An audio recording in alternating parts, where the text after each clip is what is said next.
नमस्ते मित्रांनो, आज आपण आधुनिक भारताचा इतिहास भाग 5 नंबरचा व्हिडिओ तयार करीत आहोत, लेक्चर घेत आहोत। साधारणपणे प्रबोधनाचा कालखंड म्हणून हा भाग ओळखला जातो। हा कुठपर्यंतचा भाग आहे इथे लिहितो पहा। साधारणपणे 1857 ते 1885 पर्यंतचा भाग आहे हा। याला आपण प्रबोधनाचा युग, प्रबोधनाचा कालखंड असं म्हटलं जातं। बऱ्याचशाच प्रबोधनात्मक चळवळी याच कालखंडामध्ये झालेल्या होत्या। याच कालखंडामध्ये लोकांच्यातलं नैराश्य बाजूला करून त्यांना राष्ट्रीय चळवळीमध्ये एकरूप करण्याचं काम किंवा त्यांच्यामध्ये पॉझिटिव्हनेस निर्माण करण्याचं काम काही महत्त्वाच्या चळवळींनी, महत्त्वाच्या लोकांनी, समाजसुधारकांनी केलेलं आपल्या या कालखंडामध्ये दिसून येतं। आणि म्हणून राष्ट्रीय जागृतीच्या दृष्टिकोनातून शिक्षण असेल, राष्ट्रीय जागृतीच्या दृष्टिकोनातून वृत्तपत्र असेल, या सगळ्यांची भूमिका या कालखंडामध्ये अतिशय महत्त्वाची ठरलेली आपल्याला दिसून येते। महत्त्वाचं काय, याची थोडी पार्श्वभूमी बघितली आपण या कालखंडाची।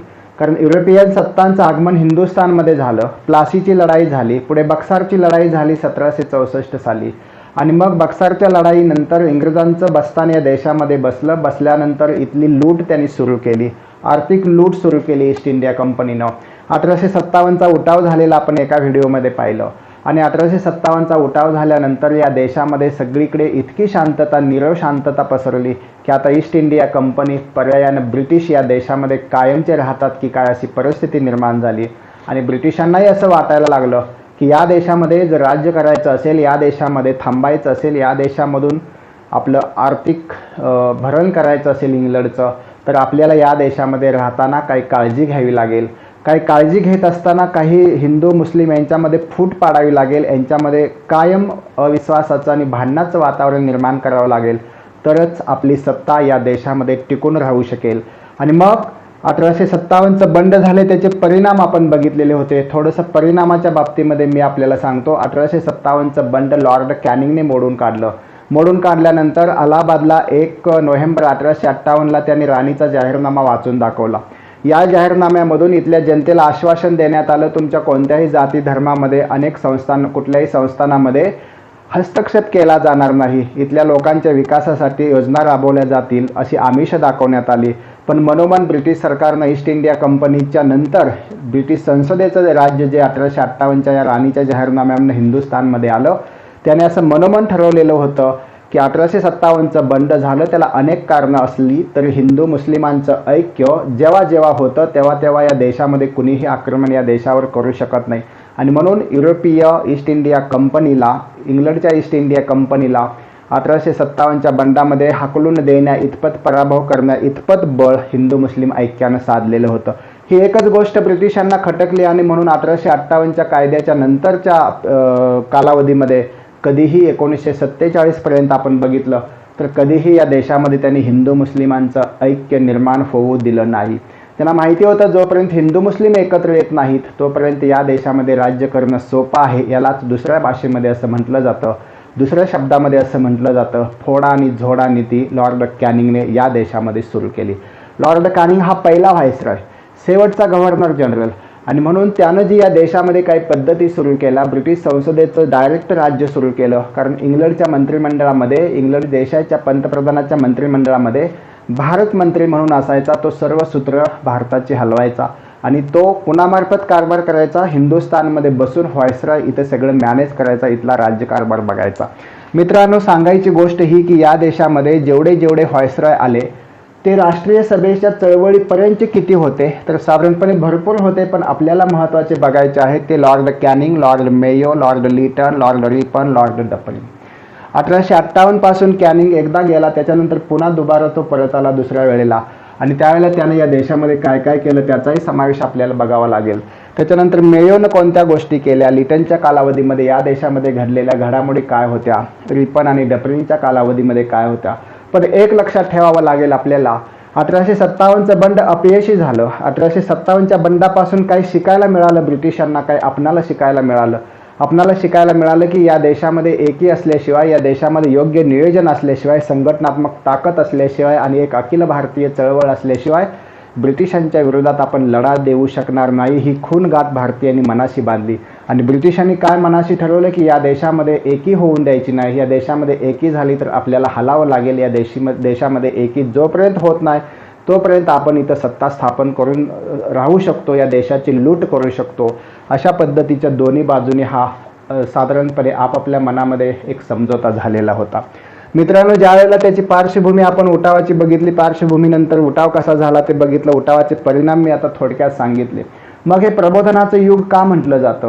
तर प्रबोधनाचं युग म्हणण्यापाठीमागं असं होतं की या मधल्या कालावधीमध्ये म्हणजे 1857चं बंड झाल्यानंतर 1885 पर्यंत जी नैराश्याची भावना होती, या नैराश्याच्या भावनेमध्ये कुठंही चळवळ झाली नाही, कुठेही बंड झालं नाही, कुठेही आक्रमकता दिसली नाही. कारण लोकांनी मनोमन असं लोकांना कळून चुकलं की ब्रिटिश ईस्ट इंडिया कंपनी गेली, पण आता ब्रिटिश सत्ता, ब्रिटिश संसदेची सत्ता आपण घालवू शकत नाही.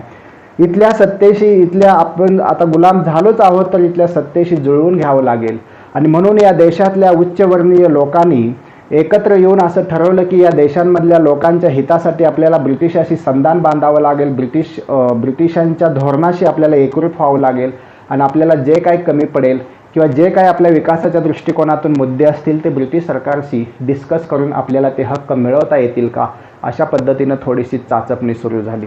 आणि ही चाचपणी सुरू होत असताना आपल्या देशामध्ये म्हणजे हिंदुस्थानमध्ये, भारतामध्ये काही संघटनात्मक संस्था सुरू झाल्या, संघटनात्मक संस्था स्थापन व्हायला सुरू झालं.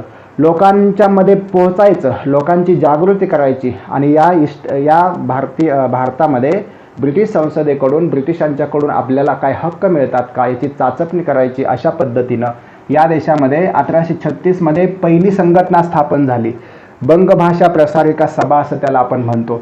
त्याच्यानंतर 1838 मध्ये land holders society, Devendranath Tagore यांची लँड होल्डर सोसायटी सुरू झाली.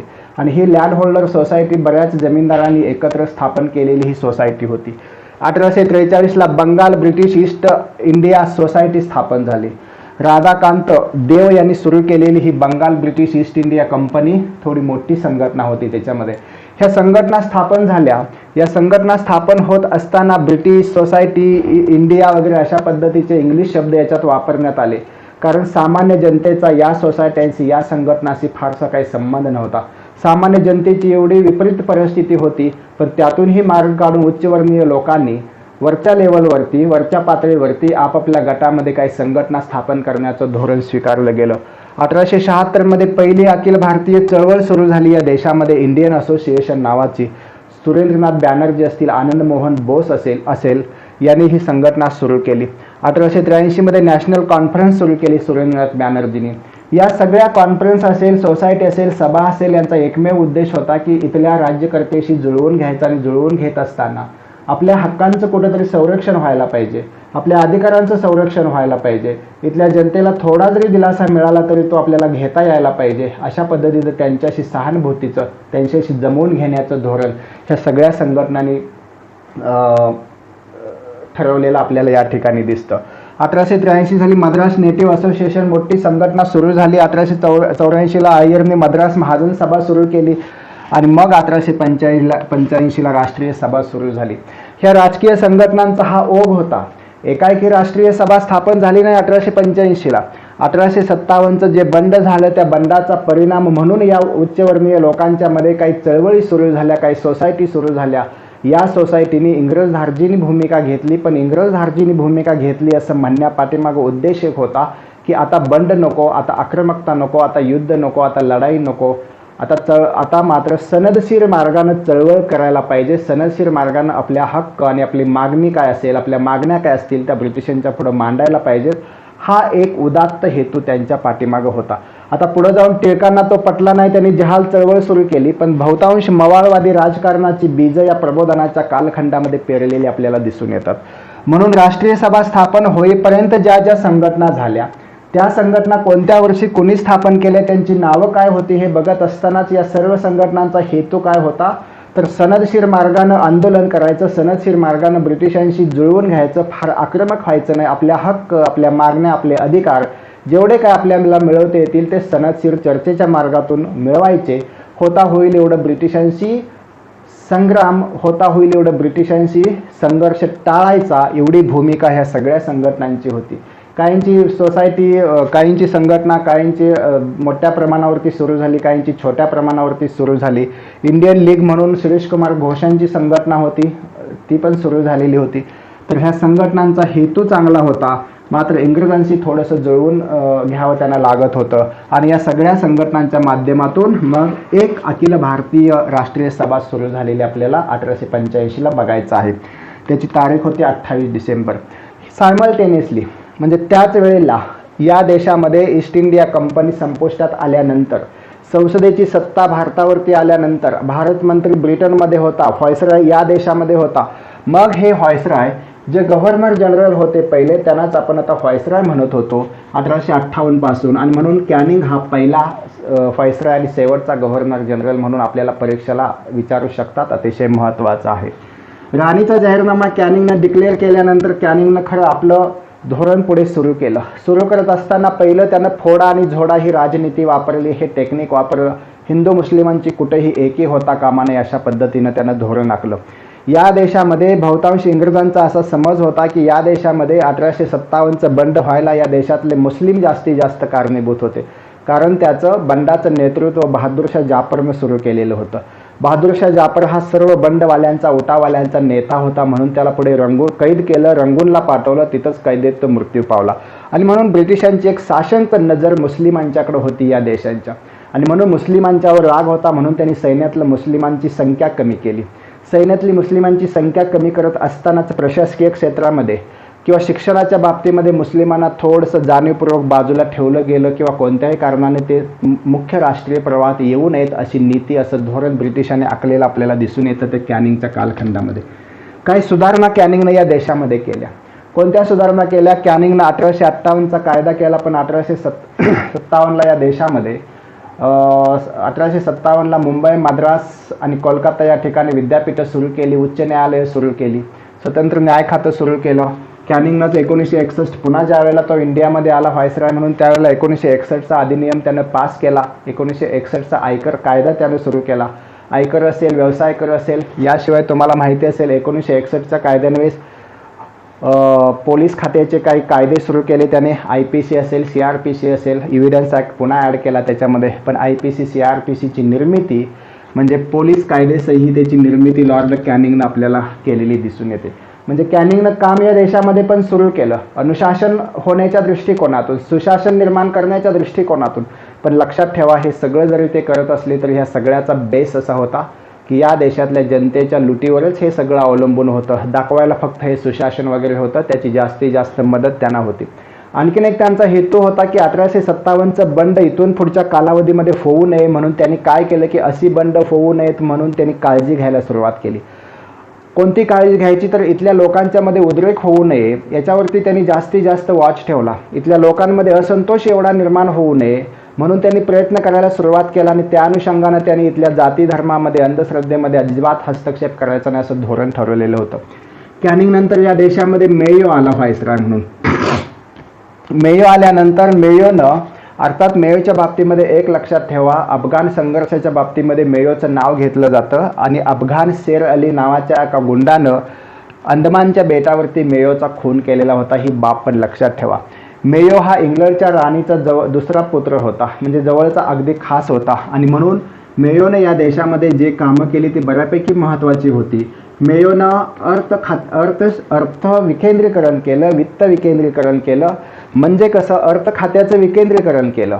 म्हणजे पैशाचा जो विभाग येतो, अर्थ खात्याचा जो विभाग होतो त्याला आर्थिक विकेंद्रीकरण असं म्हणतो. आर्थिक विकेंद्रीकरणाचा जनक हिंदुस्थानमधला म्हणून आपण मेयोला ओळखतो. आर्थिक विकेंद्रीकरण केलं. आणि पुन्हा स्थानिक स्वराज्य संस्थांच्या बाबतीमध्ये जे विकेंद्रीकरण ते रिपंच, याच्यामध्ये दोन्हीमध्ये कन्फ्युजन होता कामा नये. जनगणना सुरू करण्याचं काम मेयोनं केलेलं होतं. कधी केली? पहिली जनगणना 1872 साली या देशामध्ये सुरू झाली. दुसरी जनगणना 1881ला सुरू झाली. आणि मग 1881 पासून 1891 असेल, 1900 असेल, असे 10-10 वर्षांनी, म्हणजे आज जी आपण 10-10 वर्षाला जनगणना करतो आहोत ती जनगणना मेयोच्या कालावधीपासून सुरू झालेली होती. मात्र पहिली जनगणना ब्रिटिश कालामध्ये 1872ला सुरू झालेली होती. आणि मग स्वातंत्र्यानंतर सुद्धा आपण 51, 61, 71 अशा जनगणना सुरू ठेवलेल्या होत्या. म्हणजे मेयोच्या बाबतीमध्ये आर्थिक विकेंद्रीकरण, जनगणना त्यानं सुरू केली, जनगणनेची पद्धत सुरू केली. आणि लिटन त्याच्यानंतर आलेला हा जो लिटन होता हा सर्वाधिक ज्याला आपण म्हणतो लोकप्रिय नसलेला, म्हणजे ब्रिटिश भारतीयांच्या लोकांच्या विरोधामध्ये काम करणारा, उघडपणे तसं दर्शवणारा, अतिशय उन्मत्त असा असणारा लिटन हा एक व्हायसरॉय हिंदुस्थानमध्ये आलेला होता. यानं काय केलं पहा, ज्यावेळेला हिंदुस्थानमध्ये प्रचंड दुष्काळ पडलेला होता 1877च्या दरम्यान त्यानं दिल्लीमध्ये राजदरबार भरवलेला होता. राणीचा व्हिक्टोरिया राणीच्या याच्यासाठीचा दिल्ली दरबार भरवलेला होता. अतिशय पैशांची उधळपट्टी त्यानं केलेली होती. त्याच्यावर टीकाही खूप झालेली होती आणि म्हणून ह्या लिटन हा अतिशय काय म्हणतो त्याला आपण, लोकप्रिय नसलेला, अलोकप्रिय असा हा व्हायसरॉय होता. प्रेस ॲक्ट त्यानं काढला 1878मध्ये. वृत्तपत्र स्वातंत्र्यावर बंदी आणली. त्याला माहिती होतं वृत्तपत्राची ताकद किती असते. समाज जागृती करण्यासाठी, राष्ट्रीय भावना चेतवण्यासाठी हिंदुस्थानमध्ये जी वृत्तपत्र काम करत होती त्या वृत्तपत्रांच्यावरती त्यानं बंदी आणण्याचं काम केलं. वृत्तपत्राकडे पाठवण्याचा जो मजकूर असेल तो अगोदर या शासकीय यंत्रणेनं तपासायचा आणि मग पब्लिश करायचा असा नियम काढला तो 1878मध्ये. लोकांचे, कामगारांचे कामाचे तास त्यानं वाढवले. कामाचे तास वाढवले म्हणजे साधारणपणे पहिले 8 तास कामाचे तास होते, ते वाढवून त्यानं 10 तास केले. त्याच्यानंतर ICS परीक्षेचं वय 21 होतं ते 19 केलं. म्हणजे जेवढे निर्णय होते ते अलोकप्रिय निर्णय घेण्याचं काम हे लॉर्ड लिटननं केलेलं होतं. शस्त्रास्त्र बंदीचा कायदा केला. फार पूर्वीपासून आपल्या देशामध्ये शस्त्र बाळगण्याचा कायदा होता. मग आदिवासी जमाती असतील, वेगवेगळ्या आणखी काही गट असतील, संघटना असतील, त्यांना शस्त्र आपल्या संरक्षणासाठी शस्त्र बाळगण्याचा अधिकार होता. तो अधिकारसुद्धा कॅन्सल केला गेला लिटनने. प्रेस ॲक्टच्या बाबतीमध्ये लिटनचं कामाचे तास कामगारांचे वाढवले, ICS परीक्षेचं वय कमी केलं आणि म्हणून लिटन हा अतिशय अलोकप्रिय असा हा व्हायसरॉय देशामध्ये होऊन गेला. त्याच्या बाबतीमध्ये हे लक्षात ठेवा. व्हायसरॉय त्याच्यानंतर आलेला लॉर्ड रिपन बरोबर त्याच्या विरुद्ध होता.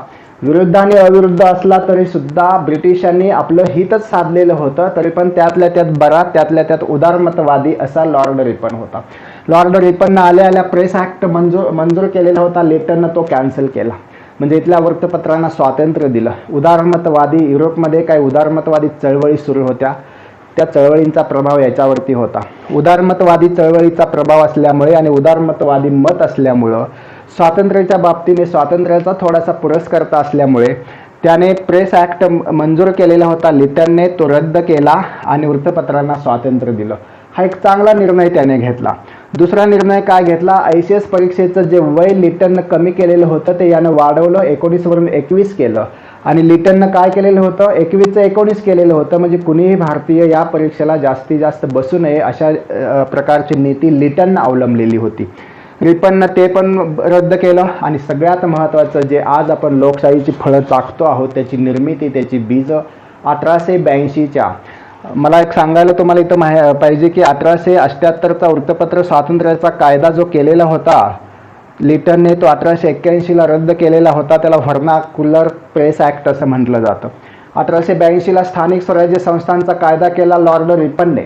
म्हणून हिंदुस्थानमधल्या स्थानिक स्वराज्य संस्थांचा जनक लॉर्ड रिपनला म्हटलं जातं. लॉर्ड रिपन ज्यावेळेला रिटायर झाला, हिंदुस्थानामधून निघाला, त्यावेळेला त्याला भावपूर्ण निरोप इथल्या लोकांनी दिलेला होता चांगलं काम केल्यामुळं. हा सर्वाधिक लोकप्रिय असलेला व्हायसरॉय होता. स्थानिक स्वराज्य संस्थांचा जनक म्हणून त्याला मानलं जातं किंवा स्थानिक स्वराज्य संस्थांचा जनक म्हणून त्याला ओळखलं जातं. त्याच्यानंतर आलेला लॉर्ड डप्रिन ब्रह्मदेशाला, आजच्या म्यानमारला भारतामध्ये विलीन करायचं काम त्यानं केलेलं होतं. म्हणजेच ब्रह्मदेश हा संपूर्ण ब्रिटिश सत्तेला जोडण्याचं काम डप्रिननं केलेलं होतं. डप्रिनच्या कालावधीमध्ये या देशामध्ये अत्यंत महत्त्वाची घटना घडली, ती म्हणजे राष्ट्रीय सभेची स्थापना झाली. याच राष्ट्रीय सभेनं भारताला पुढं 1947मध्ये स्वातंत्र्य मिळवून दिलं. त्यालाच आपण काँग्रेसनं स्वातंत्र्य मिळवून दिलं असं म्हणतो. डप्रिननं सुरुवातीला काँग्रेसशी सहकार्य केलं, पण हळूहळू त्याच्या लक्षात आलं की काँग्रेस ही नुसती संघटना नाही, तर समाजामध्ये राष्ट्रीय जागृती चेतवण्याची ही एक चालती बोलती संस्था आहे. आणि म्हणून डप्रिननं पुन्हा त्याला विरोध करायला सुरुवात केली. दुसऱ्या तिसऱ्या अधिवेशनाला जागासुद्धा अधिवेशनाला मिळू नये असे उद्योग या डप्रिननं केलेले दिसून येतात. म्हणजे हा एक भाग झाला. एका बाजूला हे संघटना स्थापन होत असताना दुसऱ्या बाजूला हे व्हायसरॉय आपापल्या पद्धतीनं काम करत होते. या व्हायसरॉयमध्ये काही असे होते की ज्यांच्या निर्णयामुळे जनतेमध्ये असंतोष निर्माण होत होता. काही असे होते की रिपनसारखे ज्यांच्या निर्णयामुळे जनतेला बरं वाटत होतं, काही चांगले निर्णय होत होते. आणि या सगळ्या घडामोडी चालू असताना 1885ची 28 डिसेंबरला राष्ट्रीय सभेची स्थापना होण्याची बीजं ह्या सगळ्या घडामोडीमध्ये रुजली जात होती. आणि मग ज्याला आपण प्रबोधनाचा कालखंड म्हणतो, या प्रबोधनाच्या कालखंडामध्ये अतिशय महत्त्वाची भूमिका बजावणाऱ्या ज्या संघटना, संस्था, चळवळी होत्या त्या एतद्देशीय भारतीय पण होते. ह्या पण भारतीयच आहेत. यांचा थोडासा गोषवारा, यांची थोडीशी माहिती आपल्याला घ्यावी लागेल. काय माहिती घ्यावी लागेल बघा. 1867 साली प्रार्थना समाज सुरू झाला. प्रार्थना समाजाची काही तत्त्व होती.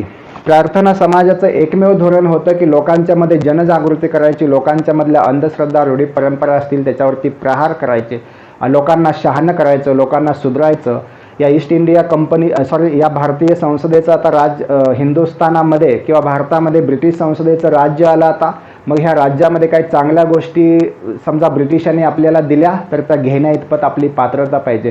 एक्झाम्पल, स्थानिक स्वराज्य संस्था दिल्या तर त्या घेण्या इतपत, चालवण्या इतपत आपली ताकद पाहिजे. म्हणून लोकांनी शहाणं व्हायला पाहिजे, लोकांनी सुधारलं पाहिजे. अंधश्रद्धा, रूढी, परंपरा, जातीव्यवस्था या विळख्यातून बाहेर पडायला पाहिजे. ह्या एका चांगल्या उद्देशातून प्रार्थना समाज आत्माराम पांडुरंग वगैरे न्यायमूर्ती रानडेंनी सुरू केलेला होता 1867ला. 1870मध्ये पुण्याला सार्वजनिक सभेची स्थापना केली. प्रार्थना समाज मुंबईला सुरू झाला. पुण्याला सार्वजनिक सभा 1870 साली. सार्वजनिक काका टोपण नाव आहे, गणेश वासुदेव जोशी किंवा वा जोशी असं म्हटलं जातं त्यांना. या सार्वजनिक सभेनं लोकांमधली जाती व्यवस्था नष्ट करण्याचं काम करायचा चांगला प्रयत्न केला, पण म्हणावं असं एवढं यश त्यांना मिळालं नाही. सामूहिक भोजन असेल, सामूहिक पाणी पिण्याची जागा असेल, म्हणजे लोकांच्या मध्ये त्यावेळेला जी जाती व्यवस्था होती, अस्पृश्यता होती, ती नष्ट करण्याचं काम बऱ्यापैकी या चळवळीनं केलेलं आपल्याला दिसून येतं.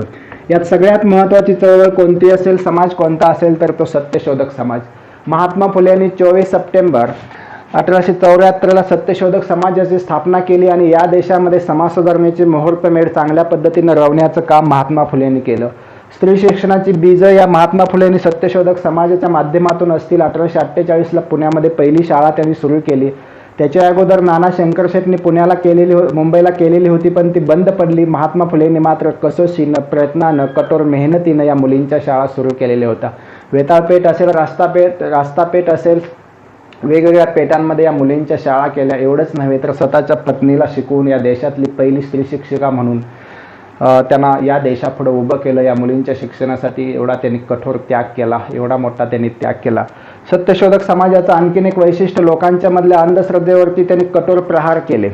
आणि हे प्रहार करत असताना तुम्हाला माहिती असेल, परमेश्वर आणि सामान्य लोक यांच्यामध्ये मध्यस्थांचा वर्ग म्हणजेच पुरोहितांचा वर्ग त्यावेळेला खूप मोठ्या प्रमाणावरती तयार झालेला होता.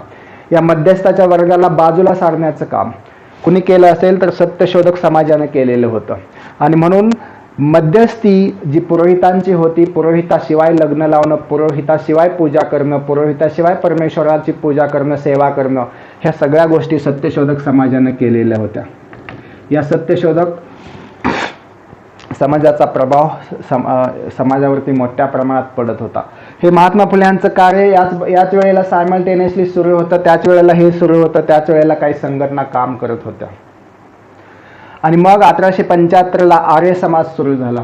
1880ला एक संघटना सुरू झालेली होती. 1880ला ही संघटना होती कामगार संघटना. तुम्ही नारायण मेघाजी लोखंडे नाव ऐकलं असेल. नारायण मेघाजी लोखंडेंनी या देशामध्ये पहिली कामगार संघटना सुरू केली. कामगारांचे हक्क काय असावेत, कामगारांना सुट्ट्या किती असाव्यात, कामगारांनी किती तास काम करावेत यासंबंधी जागृती केली आणि हिंदुस्थानमध्ये पहिली कामगार संघटना स्थापन करण्याचं काम, पुढे नेण्याचं काम नारायण मेघाजी लोखंडे यांनी केलेलं दिसून येतं. त्याला महात्मा फुले यांनी साथ दिलेली होती त्या कामाला. आणि म्हणून महात्मा फुले यांचं कार्य तर महत्त्वाचं आहेच, पण 1875ला या देशामधल्या लोकांच्या मध्ये एक गैरसमज असा पसरलेला होता की आपण कमी दर्जाचे आहोत. ब्रिटिश जसे या देशामध्ये आले तसं त्यांनी इथल्या लोकांना कमी लेखायला सुरुवात केली. इथली संस्कृती कमी आहे, इथे लोक अनडेव्हलप्ड आहेत, म्हणजे कसं आदिवासी वगैरे आहेत. इथल्या लोकांना श्रद्धा अंधश्रद्धा कळत नाहीत, अशा पद्धतीच्या गैरसमजुती होत्या. या सगळ्यातून बाहेर काढण्यासाठी अगदी आर्य समाजानं पावलं उचलली आणि आर्य समाजानं भारतीय संस्कृतीचं महत्त्व लोकांच्या मध्ये ठासून सांगायला सुरुवात केली. आणि म्हणून हिंदुस्थानमध्ये आर्य समाजाच्या निमित्तानं हिंदू हे सर्वश्रेष्ठ आहेत असं म्हणण्यापेक्षा हिंदूंना एकत्रितरित्या करण्याचं काम. Go back to Vedas. Veda हे सर्वात पवित्र होते, वेद हे अपौरुषीय होते, वेद हे अतिशय महत्त्वाचे होते. आणि एवढा 5000 वर्षाची प्राचीन संस्कृतीची परंपरा असलेल्या देशांना स्वतःला कमी का समजावं अशा प्रश्न विचारून आर्य समाजाच्या लोकांनी म्हणजेच आर्य समाज स्वामी दयानंद सरस्वतींनी गो बॅक टू वेदास ही घोषणा दिली आणि सर्व लोकांना, सर्व भारतीय समाजाला एकत्र करण्याचं काम संस्कृतीच्या माध्यमातून सुरू केलेलं होतं. प्रबोधनाच्या चळवळीमध्ये आर्य समाजाचा वाटा एवढाच नव्हे तर आर्य समाजानं इथल्या लोकांच्यामध्ये राष्ट्रीयत्व चेतवण्याचं काम, राष्ट्रीयत्व वाढवण्याचं काम, जागृती करण्याचं काम केलेलं आपल्याला दिसून येतं. पुढे जाऊन 1895ला रामकृष्ण मिशननं हे काम सुरू केलेलं होतं. स्वामी विवेकानंदांचे रामकृष्ण मिशन, त्यांचं शिकागोमध्ये गाजलेलं भाषण हे खूप प्रसिद्ध होतं.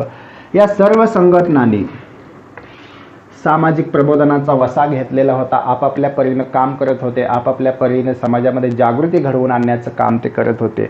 आणि म्हणून या सगळ्याचा परिपाक म्हणून या देशातली जनता जागृत झाली. या देशातली जनता सरकारला प्रश्न विचारायला लागली. या देशातल्या जनतेला कळून चुकलं की आपण सर्वांनी आपापसामध्ये भांडता कामा नये.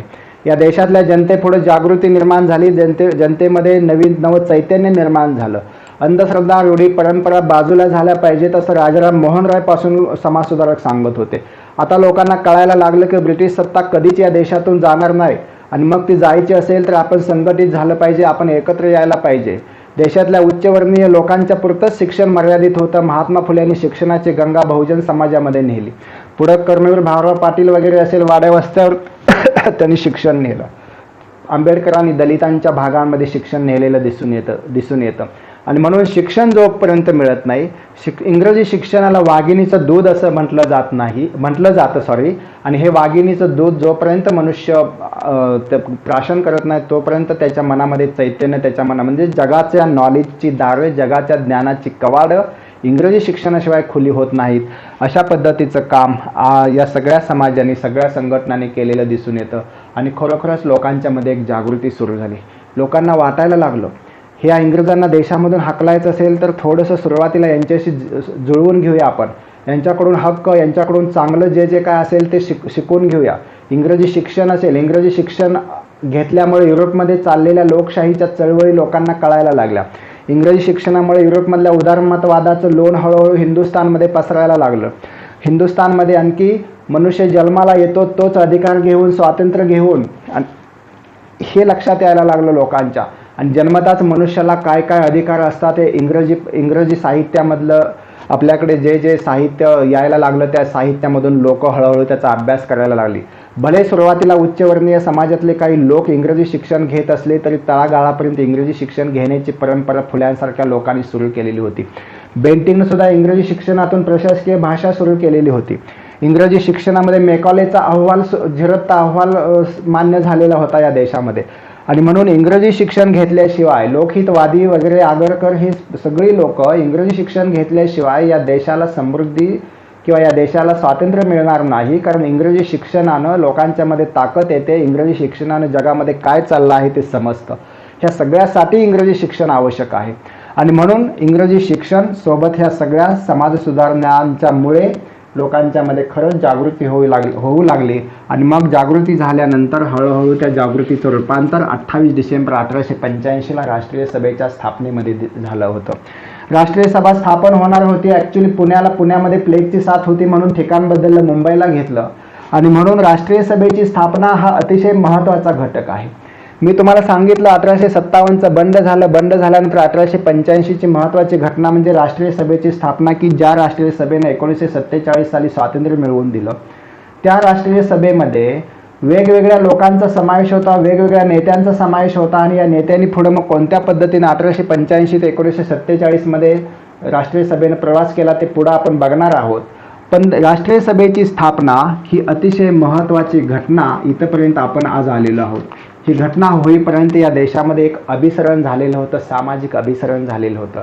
आता इंग्रजाशी लढून काय उपयोग नाही अशी भावना झालेली लोक, भावना झालेली जनता, कारण 1857च्या बंडाच्या अपयशानं खचलेली जनता पुन्हा एकदा नवचैतन्यामध्ये उठून उभा राहून इंग्रजांच्या विरोधामध्ये राष्ट्रीय संघटन, राष्ट्रीय सभा स्थापन करून पाय रोवून उभा राहिलेली होती. आणि अशा वेळेला या देशातल्या नेत्यांनी खरोखरच राष्ट्रीय सभेला एक व्यापक आधार दिला, व्यापक चळवळीचा आधार दिला, जनमताचा आधार दिला. आणि या चळवळीनं आपल्याला 1947 पर्यंत स्वातंत्र्य मिळवून दिलेलं माहिती आहे, आपल्याला स्वातंत्र्य मिळवून दिलेलं लक्षात येतं.